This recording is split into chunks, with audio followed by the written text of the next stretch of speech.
साहेब नमस्कार. हॅलो. हा साहेब नमस्कार. नमस्कार. मी हिंदुस्थानातून मोहम्मद सिकंदर बोलतोय. सर, आपल्या नांदेड जिल्ह्यासह आपल्या मतदारसंघामध्ये सतत 2 दिवसापासून पाऊस कोसळत आहे. अनेक ठिकाणी दुर्दैवी घटना घडलेल्या आहेत आणि पाऊसही म्हणजे पाणीही धोक्याच्या पातळीवरून म्हणजे काही ठिकाणी चाललेलं आहे. या संदर्भामध्ये आपण एक लोकप्रतिनिधी म्हणून आपण काय आवाहन करणार मतदारसंघाच्या लोकांसाठी?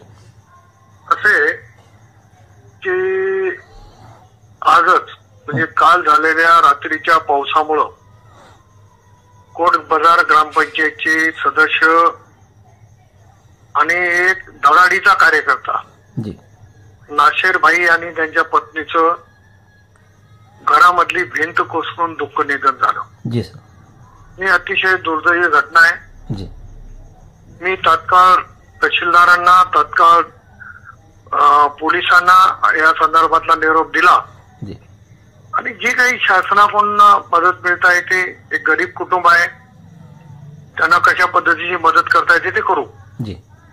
परंतु आता मोठ्या प्रमाणावर पाऊस सुरू आहे. आज दिवसभरामध्ये संततधार पाऊस पूर्ण जिल्ह्यामध्ये, मराठवाड्यामध्ये आणि महाराष्ट्रात काही भागामध्ये आहे. आणि पुढचे 2 दिवस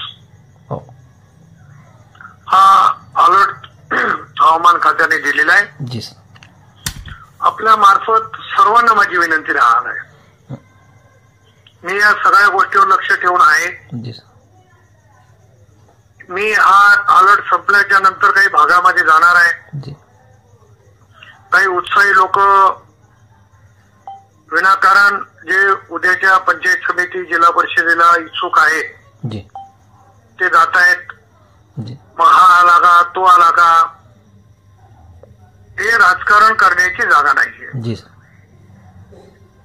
नैसर्गिक आपत्ती, निसर्ग कोपल्याच्या नंतर कोणीच काही करू शकत नाही. बरोबर. आपल्याकडे अनेक उदाहरणं अशी मोठ्या प्रमाणावरची आहेत. परंतु आता मोठ्या प्रमाणावर पाऊस होत आहे. विशेषतः मण्यार भागामध्ये मोठ्या प्रमाणावर म्हणजे ढगफुटीसारखं संकट आलेलं आहे. त्यामुळं तिथेही काही लोक जात आहेत, आम्ही हे करू ते करू. कोण करू शकते, कोण करू शकत नाही याच्यावरही विश्वास जनतेने ठेवला पाहिजे. आणि विनाकारण लोकांना अशा खोट्या काही गोष्टी कोणी सांगू नये. आदरणीय फडणवीस साहेबांच्या नेतृत्वामध्ये सरकार अतिशय सक्षम आहे. आणि अशा काही घटना झाल्या असतील तर आपण मागच्या काळात बघितलं की मोठ्या प्रमाणावर सरकारने मदत केलेली आहे. मी आपल्या भागाचा लोकप्रतिनिधी म्हणून परमेश्वराकडे एवढीच प्रार्थना करणार आहे की शेतकरी, कष्टकरी सगळे सुखी असले पाहिजे. पण आता निसर्ग कोपलाय. आणखी 2 दिवसामध्ये काय होईल, काय होणार नाही हे मला माहिती नाही.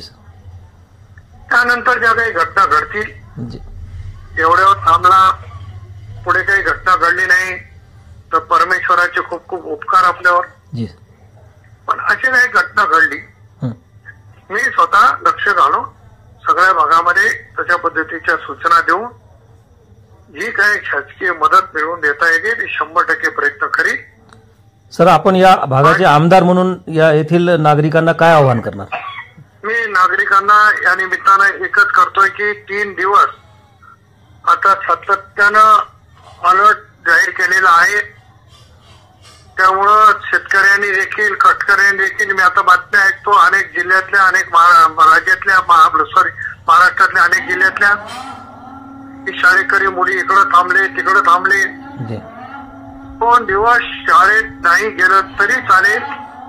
माझ्या कष्टकरी राजाने 2 दिवस शेताकडे नाही गेलं तरी चालेल, पण आपला जीव सांभाळला पाहिजे. अशा पद्धतीची माझी विनंती आपल्या मार्फत सगळ्यांना आहे. मी 2 दिवसाच्या नंतर म्हणजे हा रेड अलर्ट संपला की मी कंधारला थांबेल, लोह्याला थांबेल, सगळ्या परिस्थितीचा आढावा घेईल. आणि मी अतिशय सक्षम आहे या सगळ्या गोष्टी करण्यासाठी. एवढंच या निमित्तानं सांगणार. प्रशासनाला सतर्क राहण्याच्या आपण काही अशा सूचना केल्या आहेत? प्रशासनाला दोन्ही तहसीलदार आज सुट्टीचा दिवस असतानाही कार्यालयामध्ये बसून होते. प्रशासन अतिशय सतर्क आहे, वारंवार माझ्याशी संपर्कात आहे.